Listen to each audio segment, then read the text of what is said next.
So ఇవాళ different types of functions గురించి discuss చేద్దాం. ఓకే. సో దీంట్లో చాలా టైప్స్ ఆఫ్ ఫంక్షన్స్ గురించి మనం మాట్లాడుకోవాలి. ఇక్కడ జనరల్గా మనకేంటంటే డిఫరెంట్ టైప్స్ ఆఫ్ ఫంక్షన్స్లో ఫస్ట్ మనకి నేమ్డ్ ఫంక్షన్స్ అనమాట. Okay. Next anonymous function. Class level class. Function level function. కొద్దిగా స్పెల్లింగ్ మిస్టేక్స్ ఉంటాయి. Arrow functions, immediately invoked function expression, IFE function. Next hire order function. Okay. So ఎక్కువగా use చేసేది ఇవి అనమాట. అంటే ఇవి డిఫరెంట్ కేసెస్లో ఎక్కడెక్కడ యూజ్ చేస్తారు అంటే function without parameters and without return value.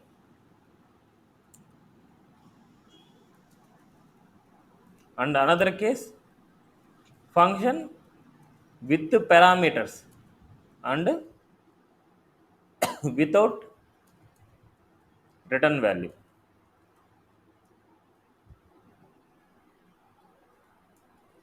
అదేవిధంగా function without parameters and with return value. అదేవిధంగా function with parameters and with return value. అదేవిధంగా గ్లోబల్ అండ్ లోకల్ వేరియబుల్ అంటే ఏంటి? Local variables. ఓకే, వీటి గురించి మనం డిస్కస్ చేయాలి. ఫస్ట్ మనం నేమ్డ్ ఫంక్షన్ ఆల్రెడీ మనం డిస్కస్ చేసాం. ఏదైనా సరే ఒక ఫంక్షన్ని మనము డిక్లేర్ చేయాలి అనుకుంటే ఫంక్షన్ అనే కీవర్డ్తో మనం డిక్లేర్ చేస్తాం and followed by the name, followed by the brackets and parenthesis. So బేసిక్గా మనం ఫంక్షన్ గురించి తీసుకుందాం.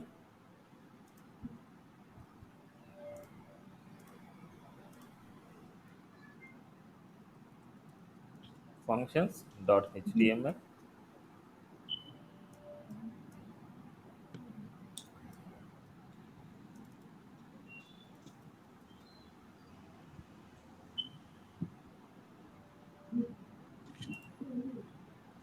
సో ఏదైనా సరే మనకు ఫంక్షన్ అనే keyword, function and function name followed by the name అనమాట. మనకి ఇక్కడ fun1 అని పెట్టుకుంటున్నాం.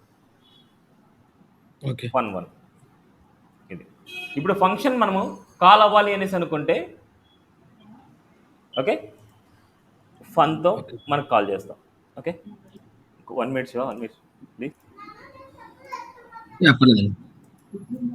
ఇప్పుడు ఫంక్షన్ నేమ్ అండ్ దీన్ని కాల్ చేయాలనుకుంటే సేమ్ నేమ్తో మనకు కాల్ చేయాలి.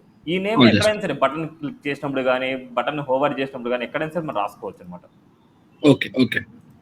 ఇప్పుడు మనకి ఇక్కడ ఎగ్జిక్యూటబుల్ కోడ్ రాస్తాం.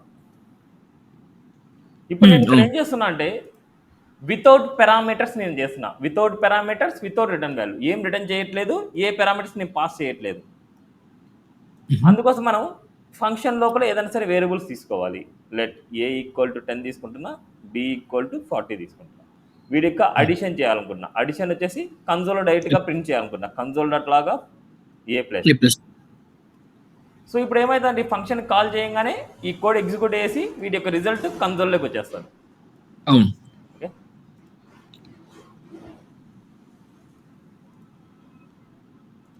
ప్లీజ్ 50. దీన్ని ఏమంటారంటే function without parameters, without return value. ఇప్పుడు మనం ఈ ఫంక్షన్ని ఎన్ని టైమ్స్ అయితే కాల్ చేస్తామో అన్ని టైమ్స్ సేమ్ రిజల్ట్ వస్తుంది. ఎన్ని టైమ్స్ కాల్ చేస్తామో అన్ని టైమ్స్ సేమ్ రిజల్ట్ వస్తుంది మనకి. ఇప్పుడు మనకి ఈ ఫంక్షన్లో మనం ఏదైనా సరే డిఫరెంట్ వాల్యూస్ మనం పాస్ చేసుకోవాలి. ఇప్పుడు I will take another function. ఇక్కడ function with parameters without return value. ఇక్కడ బిని ఇక్కడ రిసీవ్ చేసుకుంటోంది. ఓకే, ఇప్పుడు నేను ఏం చేస్తున్నా అంటే ఏ బి తీసేసి ఈ ఏ బిని ఇక్కడ నేను మెన్షన్ చేస్తున్నా. ఇక్కడ పాస్ చేస్తారు ఫంక్షన్ నుంచి పాస్ చేస్తాం. సో ఇక్కడ ఫంక్షన్ 2 తీసుకున్నాం, ఫంక్షన్ 2 తీసుకున్నాం. ఇప్పుడు ఇక్కడ మనం 30,50 అనేసి నేను పాస్ చేస్తున్నాను. 30,50 మనం పాస్ చేస్తే ఏ వాల్యూ 30 అవుతుంది, బి వాల్యూ 50 అవుతుంది. అవును. అదేవిధంగా మీరు ఇక్కడ ఇలా కూడా మెన్షన్ చేసుకోవచ్చు, B equal to 30 and A equal 50. ఇప్పుడు మనకు ఏ వాల్యూ 50 అవుతుంది, బి వాల్యూ 30 అవుతుంది. ఇలా కూడా హ్మ్. మెన్షన్ చేయొచ్చు. ఓకే. ఓకే. ఇలా మెన్షన్ చేసిన ఆ వాల్యూ ఏదైతే అసైన్ అవుతుందో ఆ వాల్యూ తీసుకుంటుంది మనకు. Okay. Okay. Okay, clear this? Clear అది? క్లియర్ అండి. ఇదేంటంటే function with parameters without return value. అంటే రిటర్న్ ఏమీ అవ్వట్లేదు, బట్ పారామీటర్ మనం పాస్ చేస్తున్నాం. ఇప్పుడు డిఫరెంట్ టైప్స్ ఆఫ్ పారామీటర్స్ మనం పాస్ చేస్తాం ఇక్కడ. ఓకే. డిఫరెంట్ పారామీటర్స్ మనం ఇక్కడ నుంచి పాస్ చేసుకుంటూ ఉంటాం. Okay, now see this output. Clear? Clear అండి. ఏం డౌట్ ఉంది ఇక్కడ? లేదండి. ఇది function with parameters without return value. Next function without parameters with return value చేద్దాం. రిటర్న్ చేస్తాం. రిటర్న్ స్టేట్మెంట్ రాస్తే దాంట్లో ఇప్పుడు మనం ఏం చేస్తున్నాం అంటే వితౌట్ రిటర్న్ వాల్యూ కాబట్టి, అంటే వితౌట్ పారామీటర్స్ కాబట్టి పారామీటర్స్ నేనేం పాస్ చేయట్లేదు. ఫంక్షన్ తీసుకున్నా వితౌట్ పారామీటర్స్ కాబట్టి పారామీటర్స్ నేనేం పాస్ చేయట్లేదు. అండ్ ఇక్కడ మనం వచ్చిన రిజల్ట్ని రిటర్న్ చేయాలి. రిటర్న్ ఏ ప్లస్ బి. రిటర్న్ ఏ ప్లస్ బి. ఇక్కడ జావాలో అయితే మనం అక్కడ డైరెక్ట్ మెన్షన్ చేస్తాం. ఇది ఆటోమేటిక్ తీసుకుంటుంది. రిటర్న్ తర్వాత ఏ స్టేట్మెంట్ ఉన్నా అది ఎగ్జిక్యూట్ అవ్వదు, గుర్తుపెట్టుకోండి. రిటర్న్ అనేది ఒక ఫంక్షన్లో ఫైనల్ స్టేట్మెంట్ అనమాట. దీంట్లో మనకి ఏదైనా సరే రిటర్న్ అనే స్టేట్మెంట్ తర్వాత ఏ స్టేట్మెంట్ ఉన్నా అది ఎగ్జిక్యూట్ అవ్వదు. ఎందుకంటే దీని దగ్గర స్టాప్ అయిపోద్ది, మన ఎగ్జిక్యూషన్ ఇక్కడే స్టాప్ అయిపోద్ది. అయితే కన్సోల్ ప్రింట్ అవ్వదు. అయితే ఏది ప్రింట్ అవ్వదు. ఇప్పుడు fun3 మనం తీసుకున్నాం, fun3 మనం కాల్ చేద్దాం. సో fun3 మనం కాల్ చేయాలనుకుంటే ఏదైనా సరే ఒక వేరియబుల్లో స్టోర్ చేసుకోవాలి. ఎందుకంటే రిటర్న్ చేస్తున్నాం కాబట్టి వచ్చిన రిజల్ట్ని మనం వేరొక వేరియబుల్లో స్టోర్ చేసుకొని డైరెక్ట్గా ప్రింట్ అనే చేసుకోవచ్చు. fun3 రిజల్ట్ ప్రింట్ చేస్తున్నాం, console dot log of res. 50 వచ్చింది, బట్ ఇక్కడ మనకు ఆఫ్టర్ స్టేట్మెంట్ రావట్లేదు. అదేవిధంగా మనం ఇదేం చేద్దామంటే బిఫోర్ స్టేట్మెంట్ అని పెట్టుకుందాం. బిఫోర్ అవుట్పుట్ చూడండి, బిఫోర్ రిటర్న్ స్టేట్మెంట్ వస్తుంది, బట్ ఆఫ్టర్ రిటర్న్ స్టేట్మెంట్ రావట్లేదు. ఎందుకంటే రిటర్న్ స్టేట్మెంట్ దగ్గర మన కోడ్ ఎగ్జిక్యూషన్ స్టాప్ అయిపోద్ది. మళ్ళీ తర్వాత ఇది కోడ్ ఎగ్జిక్యూట్ చేయనీయదు అనమాట. ఎప్పుడైనా ఫంక్షన్ లోపల రిటర్న్ ఉంది అంటే దాని తర్వాత కోడ్ అనేది రాదు. క్లియర్? డైరెక్ట్గా మనం దీన్ని కన్సోల్ డాట్ లాగ్ ఆఫ్ డైరెక్ట్గా ఫంక్షన్3 అని ఇక్కడ పెట్టేసుకోవచ్చు. ఎగ్జిక్యూట్ అయిన రిజల్ట్ ఇక్కడ క్యాచ్ చేసుకొని డైరెక్ట్గా కన్సోల్లో ప్రింట్ చేసుకుంటారు. ఇలా అని రాసుకోవచ్చు, ఇలా అని రాసుకోవచ్చు. But anywhere we can use. Return చేసినప్పుడు ఎక్కడైనా సరే మనం యూజ్ చేయాలి దాన్ని, లేదా ప్రింట్ చేయాలి ఇలా చేసినప్పుడు. Next function with parameters with return value. Function fun4లో మనం ఏదైనా సరే వాల్యూస్ని మనం పాస్ చేస్తున్నాం. పాస్ చేసినప్పుడు ఏ బి అని పాస్ చేస్తున్నాం. ఇక్కడ మనకు రిటర్న్ ఏ ఇంటూ బి చేస్తున్నాం. రిటర్న్ చేసినప్పుడు మనకి ఎనీ వాల్యూ మనం పాస్ చేసుకోవచ్చు. fun4లోకి మనం 40, 60 అదేవిధంగా ఎనీ వాల్యూస్ ఇన్పుట్లో మనం చేంజ్ చేసుకుంటూ సెండ్ చేయొచ్చు. అదేవిధంగా 140 into 60, అదేవిధంగా 40 into 160, అండ్ అదేవిధంగా 460.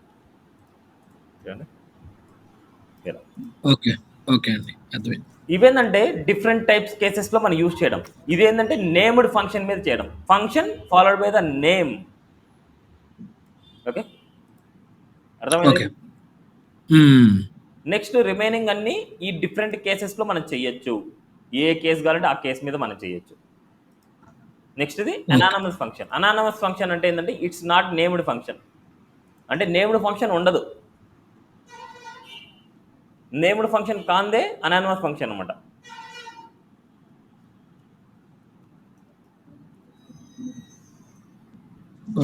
ఇప్పుడు సేమ్ ఫంక్షన్ మనం అనానమస్ ఫంక్షన్గా మనం కాల్ చేయాలి అనేసి అనుకుంటే ఇదే చూడండి, let fun1 equal to it's a function expression పెడతాం. Function expression and followed the brackets.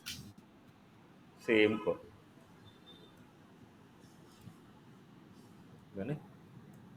ఇది. దీనికి నేమ్ అంటూ ఏం లేదు, ఫంక్షన్ ఎక్స్ప్రెషన్. ఇది వేరియబుల్లో స్టోర్ చేస్తున్నాం మనం, ఫంక్షన్ ఎక్స్ప్రెషన్. ఇప్పుడు ఫంక్షన్ని మనం కాల్ చేయాలి అనేసి అనుకుంటే ఈడున్న వేరియబుల్ నేమ్తోనే మనం కాల్ చేస్తాము. ఓకే ఓకే ఇలా కాల్ చేస్తాం. ఇప్పుడు దీంట్లో ఏదైనా పారామీటర్ పాస్ చేయాలనుకుంటే ఇక్కడ ఏ కమా బి అని పాస్ చేస్తాం. ఇక్కడ నుంచి మనం పాస్ చేస్తాం 30, ఎక్స్ప్రెషన్. 15 మనం పాస్ చేస్తాం. ఈ వాల్యూస్ ఇక్కడ రిసీవ్ అవుతుంది, అప్పుడు ఈ వాల్యూస్ మనం తీసేస్తాం. అదే రిటర్న్ చేయాలనుకుంటే ఇక్కడ డైరెక్ట్గా రిటర్న్ చేయొచ్చు. ఇంకా మొత్తం అంతా సేమే, రిటర్న్ చేయాలన్నా కోడ్ వాల్యూస్ పాస్ చేయాలన్నా ఏదైనా సరే కామనే. ఓకే, ఓకే క్లియర్, అర్థమైందా? యా క్లియర్ అండి. మీరు డిఫరెంట్ కేసెస్లో ప్రాక్టీస్ చేయండి, మీకు ఒక ఐడియా వచ్చేస్తుంది. ఓకే ఓకే,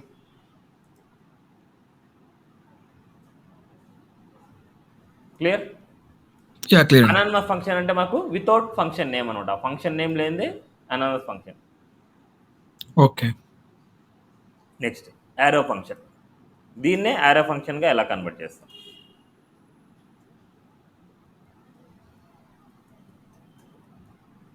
ఇక్కడ మనకు ఫంక్షన్ అనే ప్లేస్లో మనకి ఏమవుతుందంటే Arrows. అక్కడ ఇక్కడ ఓకే యారోస్, దట్స్ ఇట్. ఇప్పుడు ఇక్కడ అంతే. మనం ఇది కన్సోల్లో ప్రింట్ చేస్తున్నాం. అదేవిధంగా రిటర్న్ స్టేట్మెంట్ చేయాలంటే ఇక్కడ రిటర్న్ అనే రాస్తాం. రిటర్న్ ఏ ప్లస్ బి చేస్తాం, ఆర్ ఏ ఇంటూ బి చేస్తాం, ఏదైనా చేస్తాం. బట్ ఇప్పుడు ఇలా ఉన్నప్పుడు ఇదంతా రాసే అవసరం లేదు. ఒక సింగిల్ స్టేట్మెంట్ ఉంది అంటే ఇదంతా రిటర్న్ అనేసి ఎంత రాసే అవసరం లేదు, డిఫాల్ట్గా రిటర్న్ ఉంటుంది. ఇది స్మాలెస్ట్ ఫంక్షన్ అన్నమాట మనకి.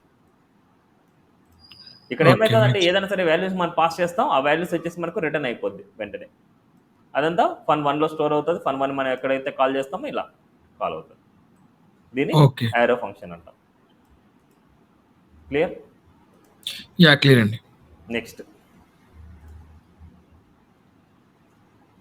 ఐఐఎఫ్ఈ ఫంక్షన్. ఐఐఎఫ్ఈ ఫంక్షన్ అంటే ఇమ్మీడియట్లీ ఇన్వోక్డ్ ఫంక్షన్ ఎక్స్ప్రెషన్ అనమాట.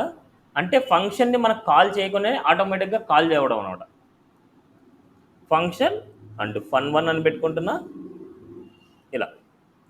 ఇక్కడ ఏదైనా సరే లెట్ ఏ ఈక్వల్ టు 90 పెడుతున్నా, బి ఈక్వల్ టు 50 పెడుతున్నా, అండ్ కన్సోల్ డాట్ లాగా ఏ ప్లస్ బి పెడుతున్నా. ఇప్పుడు మనకు ఫంక్షన్ని మనం కాల్ చేసినప్పుడు మనకి ఎలా ఉంటుందంటే fun1ని మనకు కాల్ చేయాలి. అది కాల్ చేసినప్పుడు ఏమవుతుంది, ఇది కాల్డ్ ఫంక్షన్, అది కాలింగ్ ఫంక్షన్ అయిపోద్ది.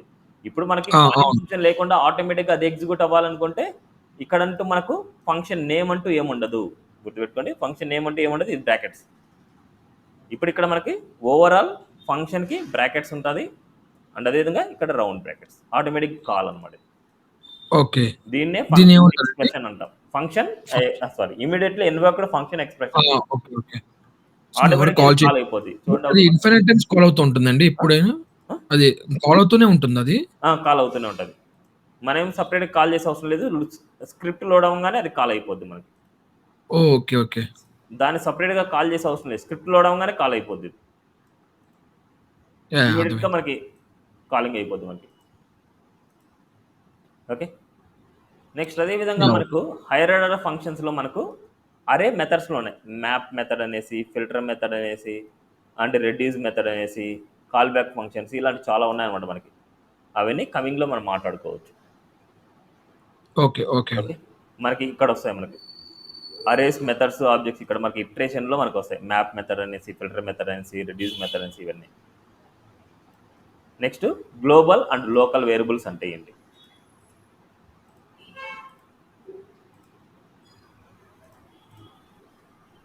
గ్లోబల్ వేరియబుల్స్ని లోకల్లో యూజ్ చేసుకోవచ్చు, గ్లోబల్లో కూడా యూజ్ చేసుకోవచ్చు. మీకు ఆల్రెడీ తెలిసే అనుకుంటున్నా. Global local dot HTML.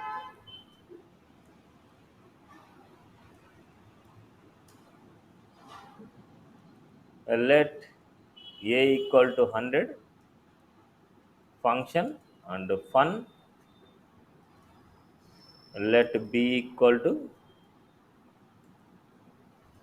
60 and console dot log of a plus b. a అనేది గ్లోబల్ వేరియబుల్, b అనేది local variable. console dot log of fun, sorry,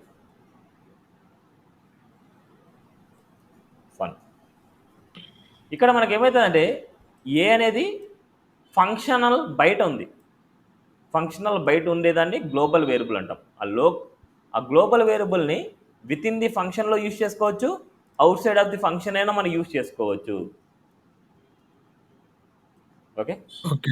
దీన్నే గ్లోబల్ వేరియబుల్ అంటాం. గ్లోబల్ వేరియబుల్ లోకల్లో కానీ గ్లోబల్లో కానీ ఎక్కడైనా సరే మనం కాల్ చేసుకోవచ్చు. చూడండి 100 160 వచ్చింది. అదేవిధంగా మనం console dot log of B B is not defined అంటే మనం కాల్ చేసి ఎక్కడ కాల్ చేస్తున్నాం, గ్లోబల్లో కాల్ చేస్తున్నాం. అంటే అవుట్ సైడ్ ఆఫ్ ది పాత్లో మనం చేస్తున్నాం. అండ్ లోకల్ వేరియబుల్ గ్లోబల్ సైడ్లో మనకి యాక్సెస్ అవ్వదు. అంటే వితౌట్ అంటే ఈ ఫంక్షనల్ లోపల మాత్రమే కాల్ అవుతుంది, కానీ ఫంక్షనల్ బయట మాత్రం ఈ వేరియబుల్ కాల్ అవ్వదు. ఓకేనా? ఓకే, అర్థమైంది. So local variable, global variable. In case మనకు ఇది అవుట్ సైడ్లో కాల్ చేయాలంటే అవుట్ సైడ్లో మనకు కాల్ చేసి ఉండాలి. లెట్ బి ఎంటీ బి అనేసి డిక్లేర్ చేసాం.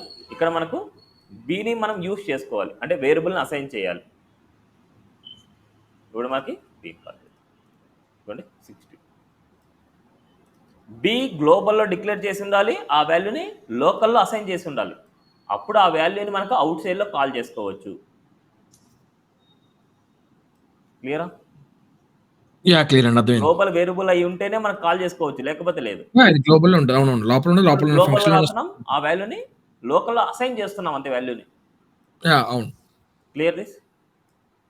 ఇదే గ్లోబల్కి లోకల్ వేరియబుల్కి డిఫరెంట్. లోకల్ అన్నా ఫంక్షనల్ అన్నా రెండు ఒకటి అనమాట. ఓకే. ఈవెంట్స్ టుమారో మాట్లాడుకుందాం. ఇవాళ లూపింగ్స్ గురించి మనం మాట్లాడేస్తాం, మీకు ఈజీగానే ఉంటుంది మీకు. లూపింగ్స్. కంట్రోల్ స్టేట్మెంట్స్లో మనకు if else, if else else, అదేవిధంగా స్విచ్. కంట్రోల్ స్టేట్మెంట్స్ అనమాట ఇవి. నెక్స్ట్ అదేవిధంగా మనకు ఇక్కడ మనకు కంటిన్యూ, బ్రేక్ స్టేట్మెంట్, బ్రేక్ ఇలా ఉంటాయి. అదే లూపింగ్ స్టేట్మెంట్స్లో మనకి for, while, do while. While, do while, for while use చేస్తే ఎక్కువగా మనకు ఫర్ యూజ్ చేస్తాం ఇక్కడ. సో వీటన్నిటికి ఒక ఎగ్జాంపుల్ చూద్దాం మనకి, మళ్ళీ తర్వాత ప్రాక్టికల్గా ఎక్కడ చేద్దామని తర్వాత చూద్దాం. Okay. If dot HTML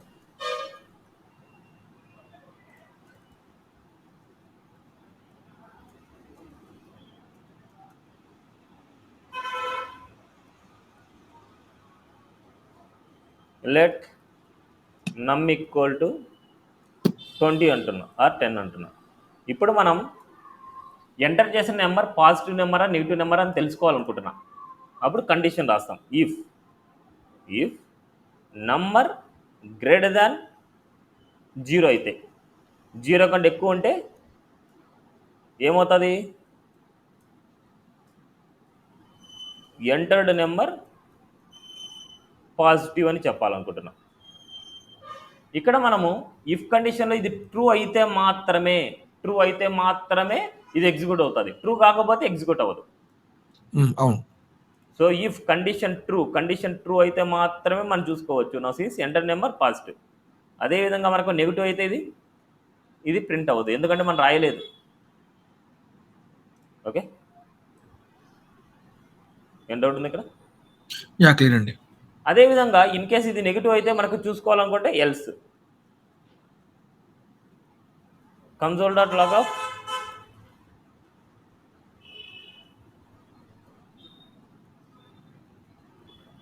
enter number negative. అది కాకపోతే ఇది. ఇన్ కేస్ మనకు మల్టిపుల్ కేసెస్ మనం చెక్ చేయాలనుకుంటే else if less than 0. In case ఇది కాకపోతే ఎల్స్ లైక్ మనకు ఇదన్నీ కాకపోతే మనకి ఏం చేయొచ్చు,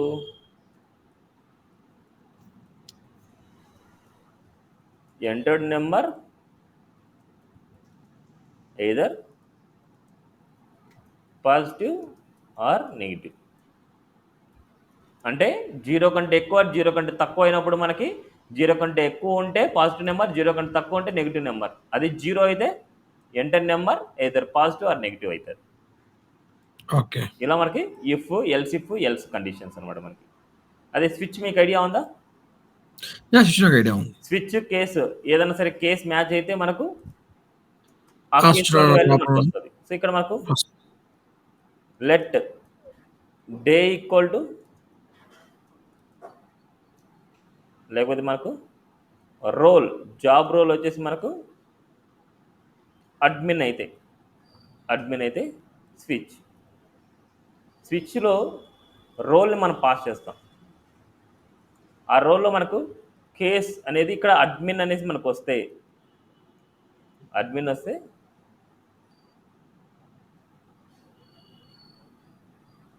ఇక్కడ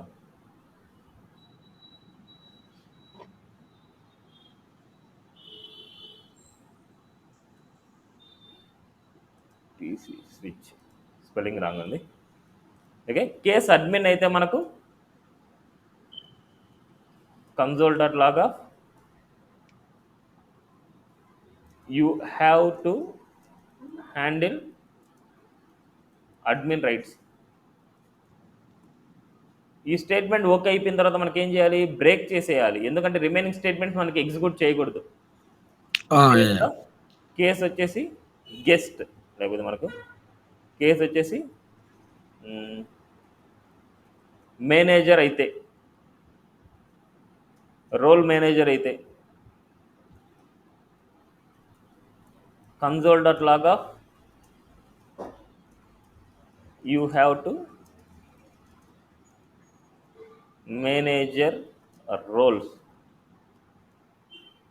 అదేవిధంగా ఈ స్టేట్మెంట్ ఓకే అయిపోతే ఈ స్టేట్మెంట్ వచ్చేసి బ్రేక్ చేసేయాలి. బ్రేక్ అనేది ఏంటంటే ఫైనల్ స్టేట్మెంట్. అంటే ఈ లూపింగ్ వచ్చేసి అదర్ స్టేట్మెంట్స్ని మ్యాచ్ అంటే ఇక్కడ మనకి ఇది మ్యాచ్ అయిపోయింది అంటే ఇది ఎగ్జిక్యూట్ చేసి ఇది బ్రేక్ చేస్తుంది. అంటే నెక్స్ట్ స్టేట్మెంట్స్ ఎగ్జిక్యూట్ చేయకుండా ఇది ఎండ్ అయిపోద్ది మనకు. బ్రేక్ అనేది ఫైనల్ స్టేట్మెంట్, నెక్స్ట్ తర్వాత ఉండేది ఎగ్జిక్యూట్ చేయనిది అనమాట.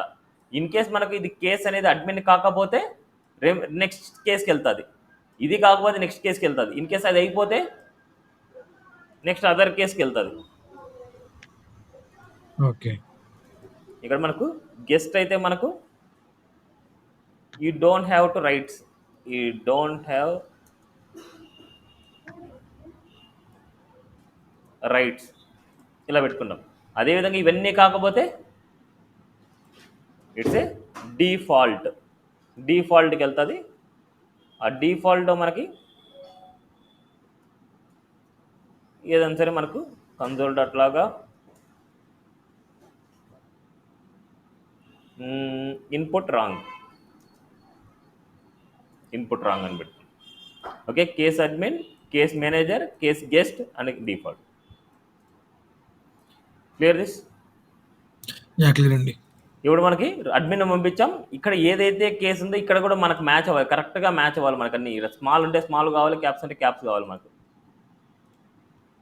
సీ దిస్ చూడండి, you have to handle admin rights అనమాట. ఇన్ కేస్ మనకు మేనేజర్ ఉంటే మనకు you have to manage role.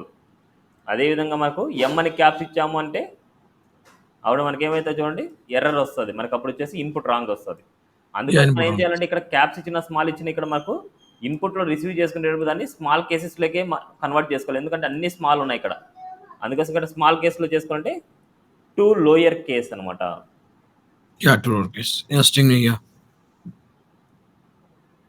To lower case. అప్పుడు మనకి ఏమవుతుందంటే నౌసీది లోయర్ కేస్ కన్వర్ట్ అయితే నౌసీది యూ హ్యావ్ టు మేనేజర్. మీరు ఇక్కడ క్యాప్స్ పంపించినా స్మాల్ పంపించినా ఏం పంపించినా అది లోయర్ కేసులో కన్వర్ట్ చేసుకొని ఇక్కడ మనకు కంపేర్ చేస్తుంది. ఇవి మెథడ్స్ అనమాట, string methods. Okay, clear this? Conditional statements అనమాట. అదేవిధంగా looping statements.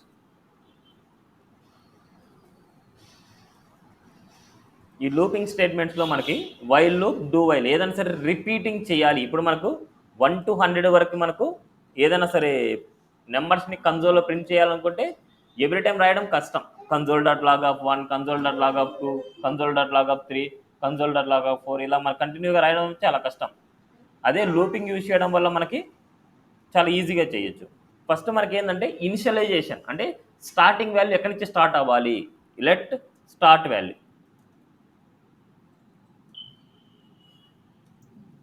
Value equal to 1 నుంచి అనుకుంటున్నాం.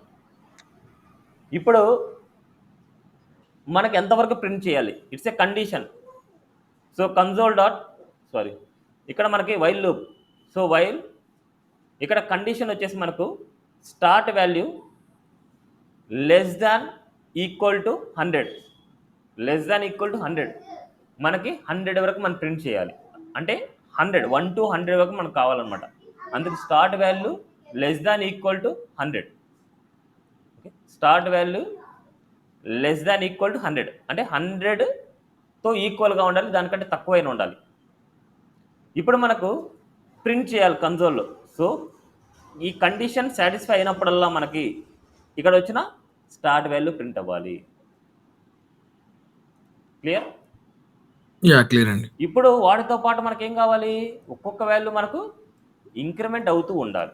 స్టార్ట్ వాల్యూ ప్లస్ ఇంక్రిమెంట్ అయినప్పుడు మనకి ఏమవుతుందంటే దీని మీనింగ్ ఏంటంటే start value equal to start value +1 అనమాట. అప్పుడు ఒక్కొక్క వాల్యూ మనకు యాడ్ అవుతూ మనకి ఏదైతే కండిషన్ ఉంటుందో అక్కడ వరకు వస్తుంది. ఇప్పుడు ఈ స్టేట్మెంట్ తర్వాత ఎప్పుడు వెళ్తుంది అంటే ఎప్పుడైతే కండిషన్ ఫెయిల్ అవుతుందో దాని తర్వాత మాత్రమే తర్వాత కండిషన్కి వెళ్తుంది. అంతవరకు లూపింగ్ జరుగుతూనే ఉంటుంది. కాలం చూడండి. అవును.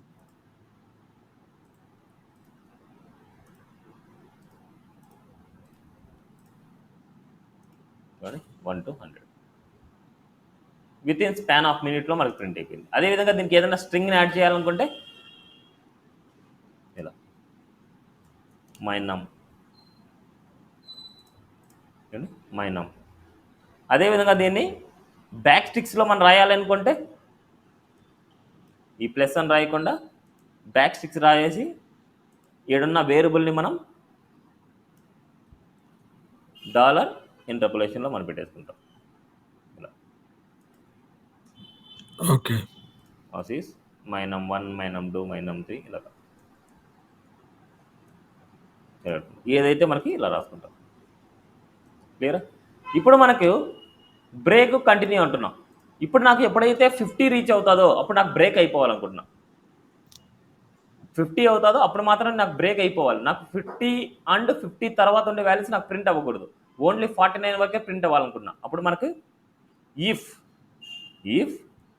స్టార్ట్ వాల్యూ $=50 అయితే అప్పుడు మనకి బ్రేక్ అవ్వాలి. That's it. చూడండి, ఇట్లా డైరెక్ట్గా వెంటనే సైడ్ బై సైడ్ అని రాసుకోవచ్చు. ఇలా సైడ్ బై సైడ్ అని రాసుకోవచ్చు మనం. లేదనుకుంటే ఫ్లవర్ బ్రాకెట్ ఇచ్చేయని రాసుకోవచ్చు. 49 వరకు ప్రింట్ అయింది. బ్రేక్ అనేది ఏం చేస్తుందంటే ఈ ఎంటైర్ కోడింగ్ని స్టాప్ చేసి ఈ లూపింగ్ అవుట్ సైడ్ తీసుకొని వచ్చేస్తుంది బ్రేక్ అనేది. క్లియరా? క్లియర్ అండి. అదేవిధంగా కంటిన్యూ అనేసి ఒకటి ఉంది. కంటిన్యూ ఏం చేస్తుందంటే ఆ స్టేట్మెంట్ తప్ప రిమైనింగ్ స్టేట్మెంట్ని ప్రింట్ చేయమనేసి అన్నమాట దాని మీనింగ్. ఈ స్టేట్మెంట్ అంటే ఈ సాటిస్ఫై అయ్యే స్టేట్మెంట్ తప్ప రిమైనింగ్ స్టేట్మెంట్ని ప్రింట్ చేయమనేసి దాని మీనింగ్. ఇక్కడ మనకు 50 తప్ప అన్ని ప్రింట్ అవుతాయి. 50 తప్ప అన్ని ప్రింట్ అవ్వాలి. బట్ ఇక్కడ ఏదో ఎర్రర్ ఉన్నట్టుంది. ఒకసారి ఏదైనా లూపింగ్ జరిగిపోతూనే ఉంది, అందుకు ప్రాబ్లం 1 మినిట్. ఎందుకంటే వైల్ లూప్ రాసేటప్పుడు చాలా జాగ్రత్తగా రాయాలి. ఎందుకంటే మనకు ఆ లూపింగ్ అనేది కంటిన్యూగా జరిగిపోతూనే ఉంటుంది మనకు. అందుకు రన్నింగ్లో పెట్టుకోకూడదు ఇప్పుడు. ఓకే, కంటిన్యూ జరుగుతూనే ఉంది, ప్రాబ్లం వస్తుంది ఇక్కడ.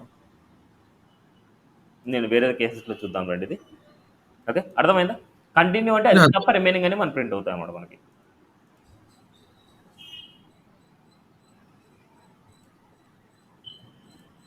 Clear this? క్లియర్ అండి. సేమ్ ఇదే కండిషన్ డూ వైల్తో రాస్తే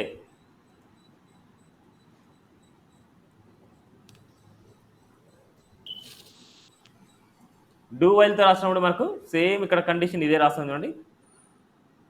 ఫస్ట్ డూ అంటే ప్రింట్ చేయని దాని మీనింగ్. ఫస్ట్ ప్రింట్ అయిపో, అది కండిషన్ చెక్ చేయొద్దు, ఫస్ట్ నువ్వు ప్రింట్ అయిపో అని దాని మీనింగ్. మళ్ళీ తర్వాత ఇంక్రిమెంట్ చేయి, ప్రింట్ అయిపో ఇంక్రిమెంట్ చేయి, తర్వాత కండిషన్ చెక్ చేయని దాని మీనింగ్. ఇది డూ ఫస్ట్ ప్రింట్ అవ్వు, మళ్ళీ తర్వాత ఇంక్రిమెంట్ చేయి, మళ్ళీ తర్వాత కండిషన్ చెక్ చేయని దాని మీనింగ్. క్లియరా? యా క్లియర్ అండి. మై డూ నమ్ అని పెడుతున్నా మీకు అర్థం కావడానికి. చూడండి, my do num like this. ఓకేనా? Next same like for loop.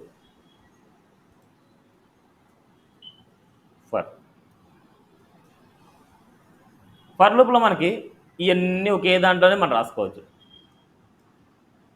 For initialization let start value equal to 1.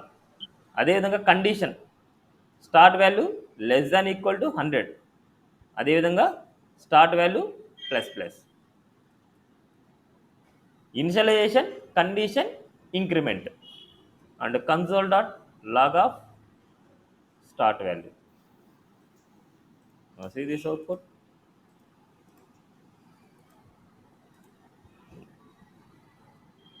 క్లియరా? యా క్లియర్ అండి. ఇక్కడ ఒక హింట్ ఇస్తాను మీకు. ఇక్కడ ఏంటంటే మనకు ఈ 1 to 10 వరకు మనకు మొత్తం అన్ని కన్సోల్లో ప్రింట్ అవుతున్నాయి. నాకు కన్సోల్లో వద్దు, నాకు ఇక్కడ ప్రింట్ అవ్వాలనుకుంటున్నాను. H2లో నాకు ప్రింట్ అవ్వాలనుకుంటున్నాను. ఇక్కడ ఐడి ఈక్వల్ టు H2 పెడుతున్నా, ఈ H2లో ప్రింట్ అవ్వాలి. అందుకోసం ఈ ఐడిని నేను తీసుకున్నా.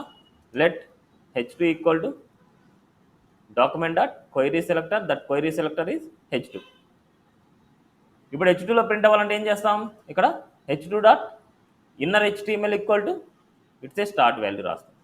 ఇంతే కదా రాసేది? ఎస్. సో నా ఇక్కడ చూడండి, మాకు 100 వాల్యూ వచ్చింది. అంటే దీని మీనింగ్ ఏంటంటే ఫస్ట్ అబ్జర్వ్ చేయండి, ఫస్ట్ 1 వస్తుంది. 1 వచ్చినప్పుడు మనకి ఇక్కడికి అసైన్ అవుతుంది. ఆ 1 వాల్యూ ఇక్కడికి వస్తుంది. 1 వాల్యూ 2 వస్తుంది. 2 వచ్చినప్పుడు మళ్ళీ ఈ ఇన్నర్ HTMLలో ఏ డేటా ఉన్నా ఎరేజ్ అయిపోయి 2 వస్తుంది. మళ్ళీ 3 వస్తుంది. ఈ ఎరేజ్లో ఏమున్నా 3 వస్తుంది, ఏమున్నా 4 వస్తుంది, ఏమున్నా 5 వస్తుంది, ఏమున్నా 6 వస్తుంది, ఏమున్నా 7 వస్తుంది. మొత్తం అంతా డేటా ఎరేజ్ అయిపోయి ఇలా లూపింగ్ జరిగినప్పుడల్లా ఎరేజ్ అయిపోయి లేటెస్ట్ వాల్యూ వస్తుంటుంది, ఎరేజ్ అయిపోయి లేటెస్ట్ వాల్యూ వస్తుంటుంది. ఇక్కడ ఇన్నర్ HTML ఎప్పుడైనా సరే ఒకసారి ఇవ్వాలి. మీరు ఏదైనా డేటా ఉంది అంటే అది మొత్తం ఎరేజ్ అయిపోయి న్యూ డేటా మనకు వస్తుంది. ఓకేనా? ఓకే అర్థమైంది. అందుకోసం మనం ఈ వాల్యూస్ అన్నింటినీ ఒక చోట స్టోర్ చేసుకోవాలి. మనం ఈ వాల్యూస్ అన్నింటినీ ఒక చోట స్టోర్ చేసుకొని మళ్ళీ తర్వాత ప్రింట్ చేయాలి. ఆ స్టోర్ చేసుకోవడానికి నేను ఒక వేరియబుల్ తీసుకుంటున్నాను. Let data equal to it's empty string తీసుకుంటున్నాను. Data equal to it's empty string తీసుకుంటున్నాను. ఈ ఎంటీ స్ట్రింగ్లోకి data plus equal to it's a start value తీసుకుంటున్నాను. ప్లస్ ఈక్వల్ టు దీని మీనింగ్ ఏంటి? Data equal to data plus start value. Data plus start value. ఇప్పుడు మనకు ఈ డేటాలో మనకు డేటా అనేది ఎంటీ స్ట్రింగ్ అనమాట. ఈ స్ట్రింగ్ ప్లస్ 1 ఏమవుతుంది? స్ట్రింగ్ ప్లస్ 1 అవుతుంది. అంటే స్ట్రింగ్ ఆఫ్ నెంబర్ అంటే స్ట్రింగ్ అవుతుంది. మనకు 1 అనేది స్ట్రింగ్ అవుతుంది. మళ్ళీ 2 వస్తుంది. 1 + 2 1 2 అవుతుంది. మళ్ళీ 3 వస్తుంది. 1 2 + 3 1 2 3. అదేవిధంగా 4 వస్తుంది, 5 వస్తుంది, 6 వస్తుంది, 7 వస్తుంది, 8 వస్తుంది, 9 వస్తుంది, 10 వస్తుంది. ఇలా కంటిన్యూస్గా మనకి ఎంతవరకు వస్తుంది? 100 వరకు వస్తుంది. ఆ 100 వరకు వచ్చిన డేటా మనకి ఎప్పుడైతే ఈ లూపింగ్ ఎండ్ అయిపోద్దో తర్వాత మనం ప్రింట్ చేసుకోవాలి. That's H2 dot inner HTML equal to it's A data 1 2 3 4 5 6 7 8 ఇలా. బట్ నాకు ఇవన్నీ 1 by 1 కావాలనుకుంటున్నా. 1 by 1 కావాలనుకుంటే మనకి ఈ ఎండింగ్లో మనం ఏం చేస్తామంటే స్ట్రింగ్ని బ్రేక్ ట్యాగ్ యాడ్ చేస్తాం. ఎందుకంటే ఇన్నర్ HTMLలో ఈ బ్రేక్ అనేది బ్రేక్ లాగే తీసుకుంటుంది మనకు.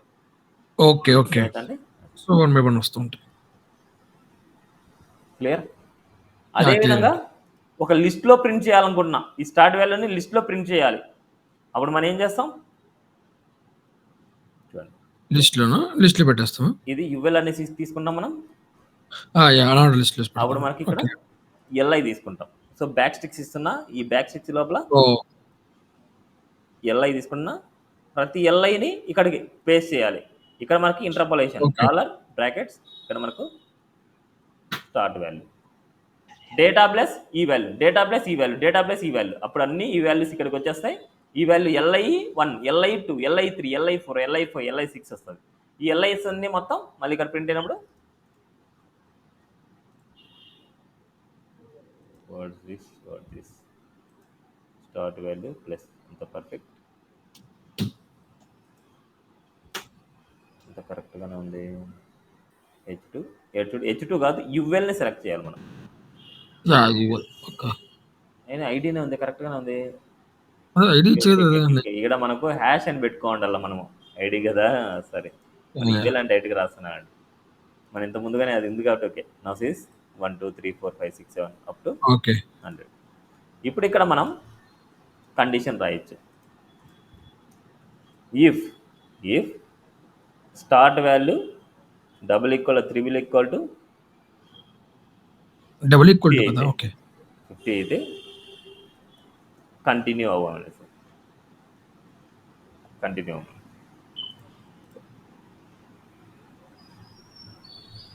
చూడండి 50 రాదు మనకి. అదేవిధంగా మనకు బ్రేక్ చేయాలి. నాకు 50 వద్దు అనుకుంటే 49 వరకు ప్రింట్ అవుతుంది. 49 వరకు ప్రింట్ అవుతుంది. యా, క్లియరా? యా, క్లియర్ అండి. ఏమైనా డౌట్? నో అండి, క్లియర్. సో ఇవి అనమాట మనకి రియల్ టైం కేసెస్లో ఇది ఇంపార్టెంట్. మనకి అవుట్ సైడ్లో ఒక వేరియబుల్ స్టోర్ చేసుకోవాలి. ఆ డేటాను మొత్తం ఏదైతే మనకు రిపీటింగ్ చేయాలో ఆ డేటాను రిపీటింగ్ చేస్తాం ఇలా.